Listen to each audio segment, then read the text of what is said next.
Phi এর gradient বের করতে বসে ফাই বলছে হচ্ছে 2x to the power 4 minus x square Z হয়, তবে 2 -1 এবং -2 বিন্দুতে ডেল ফাই নির্ণয় করো।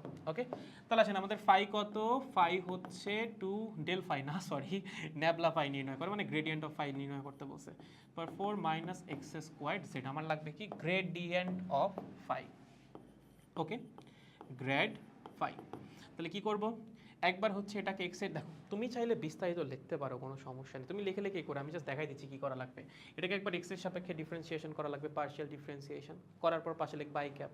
এটাকে ওয়াই এর সাপেক্ষে একবার পার্শিয়াল ডিফারেন্সিয়েশন করা লাগবে, পাশে লিখবা জে ক্যাপ। এটাকে একবার জেড এর সাপেক্ষে পার্শিয়াল ডিফারেন্সিয়েশন করা লাগবে, পাশে লিখবা কে ক্যাপ। চলো এক্স এর সাপেক্ষে যদি করি তাহলে আসবে হচ্ছে 2y to the power 4 minus হচ্ছে 2xz। ওকে, পাশে হচ্ছে আই ক্যাপ।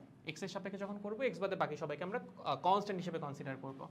প্লাস হচ্ছে ওয়াই এর সাপেক্ষে যখন করব, দেখো ওয়াই বাদে বাকি সবাই কনস্ট্যান্ট, এই পার্ট কনস্ট্যান্ট দরকারই নাই, এই পার্টটা দেখো আসবে হচ্ছে 8x y cube J cap.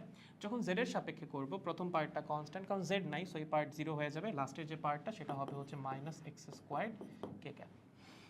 ঠিক আছে, তুমি চাইলে ভেঙে ভেঙেও করতে পারো, you will get the same shit, same result. Okay, so আসো এবার হচ্ছে আমার কি করা লাগবে, আমার একটা সার্টেন পয়েন্টে 2 -1 -2 পয়েন্টে হচ্ছে গ্রেডিয়েন্ট বের করা লাগবে। 2 -1 -2 পয়েন্টে গ্রেডিয়েন্ট বের করা লাগবে, গ্রেডিয়েন্ট অফ ফাই। ওকে, কি করবা, এক্স এর মান বসাবা 2, ওয়াই এর মান বসাবা -1, জেড এর মান বসাবা -2। যদি বসাই ওয়াই এর মান -1 টু দি পাওয়ার 4 মানে হচ্ছে 1, তার মানে আসবে 2। এক্স এর মান হচ্ছে কত 2, জেড এর মান হচ্ছে -2, তার মানে কত আসবে +8 না, হ্যাঁ +8 আসবে, প্লাস আই ক্যাপ। ঠিক আছে, 2 2 -2, তার মানে -8, সামনে একটা মাইনাস আছে, +8 হয়ে যাবে। দেন আসো এক্স এর মান বসাবো হচ্ছে আমরা +2, ওয়াই এর মান বসাবো হচ্ছে 1, -1 হবে যেহেতু -1 টু দি পাওয়ার 3 -1ই আসবে, তাহলে হচ্ছে -16 জে ক্যাপ। আর এখানে এক্স এর মান হচ্ছে কত 2, স্কোয়ার করলে হচ্ছে -4 কে ক্যাপ। তাহলে চলো কত আসে 10 I cap -16 J cap -4 K cap.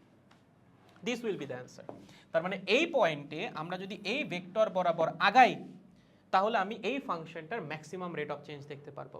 তোমাকে যদি বলে এই ফাংশনের ম্যাক্সিমাম রেট অফ চেঞ্জ কত, ধর একটা ফাংশন দিছে, একটা স্কেলার ফাংশন দিছে, ঠিক আছে, এরকম একটা স্কেলার ফাংশন দিয়ে প্রশ্ন করছে এই স্কেলার ফাংশনটার, এরকম প্রশ্ন একটু কমই আসে বাট আসতে পারে, ম্যাক্সিমাম রেট অফ চেঞ্জ কত, ঠিক আছে, ম্যাক্সিমাম রেট অফ চেঞ্জ কত বা সর্বোচ্চ পরিবর্তনের হারের মান কত, কি করবা বলো তো, তুমি গ্রেডিয়েন্ট বের করবা, গ্রেডিয়েন্ট বের করার পর জাস্ট গ্রেডিয়েন্টের মানটা বের করে দিয়ে আসবা।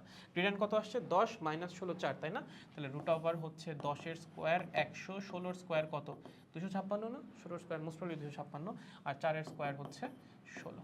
ঠিক আছে, সো এখান থেকে যদি করো কত আসবে বলো 72, 272, 372, রুট ওভার 372, 18 দশমিক সামথিং নাকি, দাঁড়াও, রুট ওভার 372 কত আসে 19.28, দুঃখিত 19.28।